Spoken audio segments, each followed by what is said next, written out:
Excelsior news में आप सभी का स्वागत है। मैं हूं रितेश गुप्ता। दर्शकों, आज मैं आपको लेकर जा रहा हूं यूईईडी डिपार्टमेंट में। जी हां, इस कॉम्प्लेक्स के अंदर जहां पर मैं आपका ध्यान और सरकार का ध्यान केंद्रित करने जा रहा हूं कि किस तरह आम जनता का पैसा व्यर्थ बाया जा रहा है।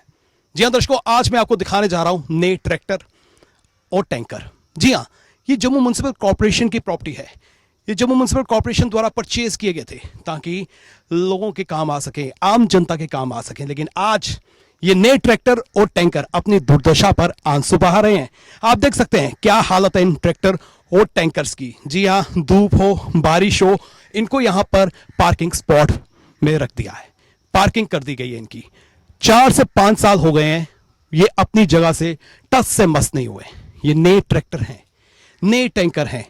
इनको जम्मू म्युनिसिपल कॉर्पोरेशन द्वारा परचेज किया गया था ताकि आम जनता को सुविधा दी जा सके, ताकि सीवरेज का काम किया जा सके मशीन के थ्रू। म्युनिसिपल कॉर्पोरेशन ने इनको परचेज किया और उसके बाद यूईईडी डिपार्टमेंट जो नरवाल स्थित है उसके कॉम्प्लेक्स में इसको पार्क कर दिया और आज ये अपनी दुर्दशा पर आंसू बहा रहे हैं।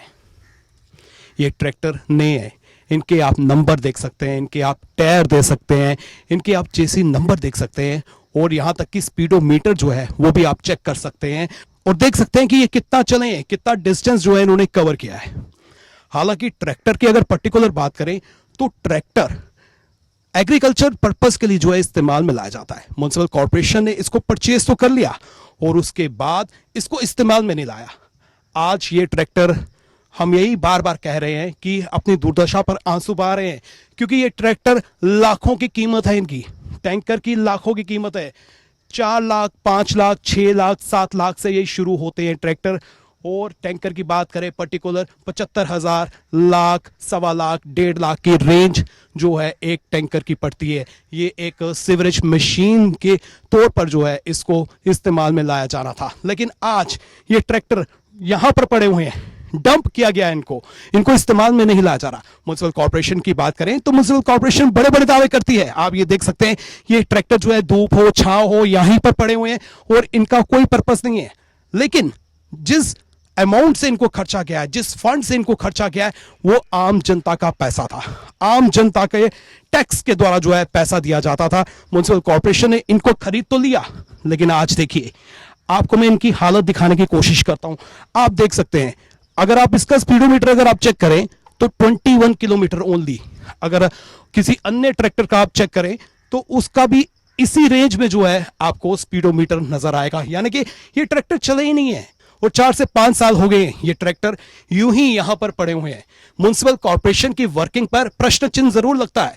म्युनिसिपल कमिश्नर की वर्किंग पर प्रश्न चिन्ह लगता है। म्युनिसिपल कमिश्नर की बात करें, कई कमिश्नर जो है वो ट्रांसफर हो गए, कई कमिश्नर्स की पोस्ट चेंज हो गई, लेकिन इनकी सुध किसी ने नहीं ली। क्या मौजूदा कमिश्नर की ये जिम्मेदारी नहीं बनती? क्या मौजूदा मेयर और डिप्टी मेयर की जिम्मेदारी नहीं बनती? क्या जो कॉर्पोरेटर्स हैं, क्या उनकी जिम्मेदारी नहीं बनती है? ये प्रॉपर्टी किसकी है और यहां पर क्या कर रही है? क्या पर्पस है इनका यहां पर खड़े होने का? इसका जवाब कौन देगा? आम जनता के टैक्स का ये पैसा है जिससे हम ये चीजें परचेज करते हैं। और जब भी सीडीएफ की बात करें या म्युनिसिपल कॉर्पोरेशन के पैसों की बात करें या किसी भी तरह के फंड्स की बात करें तो उसमें इसी तरह की दांतलियां की जाती हैं। अगर इसकी रिक्वायरमेंट नहीं थी तो इसको परचेज क्यों किया गया? अगर परचेज किया गया तो ये उपयोग में क्यों नहीं आ रहा है? क्यों ये धूल चाट रहा है यहां पर? कौन इसका उत्तर देगा? हमारा सीधा तौर पर माननीय एलजी साहब से प्रश्न है कि इसकी या तो इन्वेस्टिगेशन करवाई जाए या फिर इसका जवाब दिया जाए कि आखिर ये 16 के 16 ट्रैक्टर और टैंकर यहां पर क्या कर रहे हैं।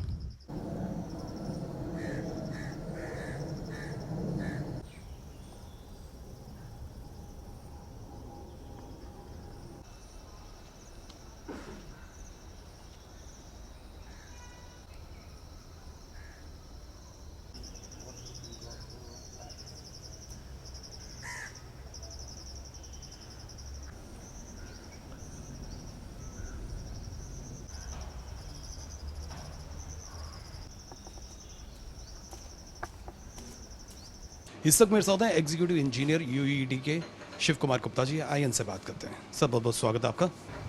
I want to share regarding these tractor trolley mounted sewage sucking machines. They were initially 22 in numbers. 22 tractors were procured under Amrut mission by GMC in 2016-17. Okay. Sir जैसे कि आपने बताया कि टोटल ट्रैक्टर और जो टैंकर हैं वो 22 थे, जिसमें से 16 अब रह गए हैं, तो क्या लगता है कि टेंडर कब तक होगा और कब हैंड ओवर हो जाएगा म्यूनसिपैलिटी को? एक्चुअली क्या होता है, ये डिपेंड करता है कि जो बिडर्स होते हैं, अगर as soon as the proper bidders are here for the price bids जो भी होगी उनकी होंगी, जैसे ही वो मैच्योर होंगी इमीडिएटली टेंडर अलॉट हो जाएगा and they shall be put to use accordingly.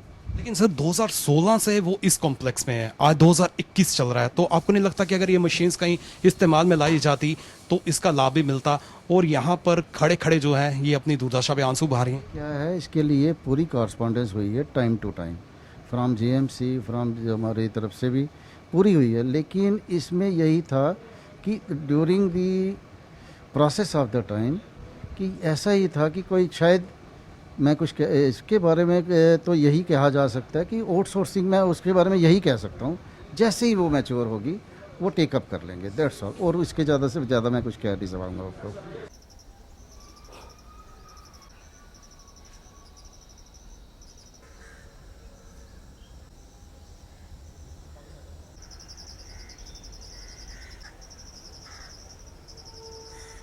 प्रश्न ये है कि आज डिपार्टमेंट क्यों कुंभकर्ण की नींद से जाग रहा है, क्यों इसको अब टेंडरिंग की याद आ रही है? इतने सालों से यूईडी की बात करें या फिर म्युनिसिपल कॉर्पोरेशन की बात करें या फिर अन्य विभागों की बात करें, वो कहाँ थे? उन्हें क्यों नहीं इन ट्रैक्टर, इन टैंकर्स की याद आई? क्यों नहीं इन्हें याद आया कि ये अपनी दुर्दशा पर आंसू बहा रहे हैं?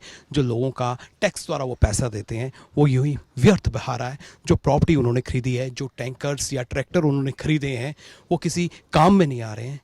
आज क्यों इनको अब टेंडर की याद आ रही है जब मीडिया ने इनको अप्रोच किया? क्या ये इनकी जिम्मेदारी नहीं बनती थी? क्या ये डिपार्टमेंट की जिम्मेदारी नहीं बनती थी कि उनको पहले ही सोचना चाहिए था? 2016 के बाद 2021 का समय आ गया है। सरकार बड़े बड़े दावे करती है हम विकास कर रहे हैं, क्या इसी का नाम विकास है? अगर ये इस्तेमाल में प्रॉपर्टी होती है आज, तो कहीं ना कहीं जो है आम जनता को भी लाभ मिलता और हमारी ये मशीनरी अपनी दुर्दशा पर आंसू नहीं पाती। 16 ट्रैक्टर हैं यहाँ पर।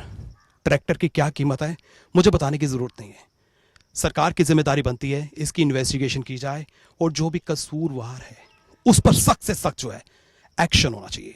अगर इसकी जरूरत नहीं थी इन ट्रैक्टर्स की या टैंकर्स की, तो इनको परचेज क्यों किया गया? और परचेज का एक मेथड होता है, कोई प्रपोजल आता है और अगर वो प्रपोजल इंप्लीमेंट होना हो तो तभी जो है इन चीज़ों की परचेज की जाती है, क्योंकि एक सरकारी तंत्र है, सरकारी प्रोसेस है, उसके थ्रू सरकार चाहती अगर ये उनके उपयोग में नहीं आ रहा है तो ये प्राइवेट इंडस्ट्री को दे सकती थी, प्राइवेट लोगों को दे सकती थी, कुछ लोग इसको हायर कर सकते थे, इसको इस्तेमाल में लाते। लेकिन सरकार ने ऐसा कुछ नहीं किया। सरकार ने एक बार परचेस कर लिया, म्युनिसिपल कॉर्पोरेशन ने एक बार परचेस कर लिया और इसको छोड़ दिया अपनी दुर्दशा पर कि ये अब अपना रख रखाव स्वयं करे। यहां पर धूप भी पड़ती है, बारिश भी पड़ती है और कितने साल बीत गए हैं। ये आज नहीं परचेस किया गया है, 4 से 5 साल का समय हो गया जब ये ट्रैक्टर और टैंकर परचेज किए गए थे। किसी भी तरह से ये काम में नहीं आ रहे हैं। सरकार चाहती, हमारी म्युनिसिपल कॉर्पोरेशन चाहती तो इसको इस्तेमाल में ला सकते थे, लेकिन उन्होंने ऐसा नहीं किया। उन्होंने लाखों रुपए की ये प्रॉपर्टी खरीद ली और ऐसे ही इसको अपनी दुर्दशा पर छोड़ दिया। आप अपने सुझाव हमारे कमेंट बॉक्स में दे सकते हैं। इसी के साथ जतिंदर नूरा और मुझे यानी रितेश गुप्ता को दीजिए इजाजत, फिर मिलेंगे। नमस्कार।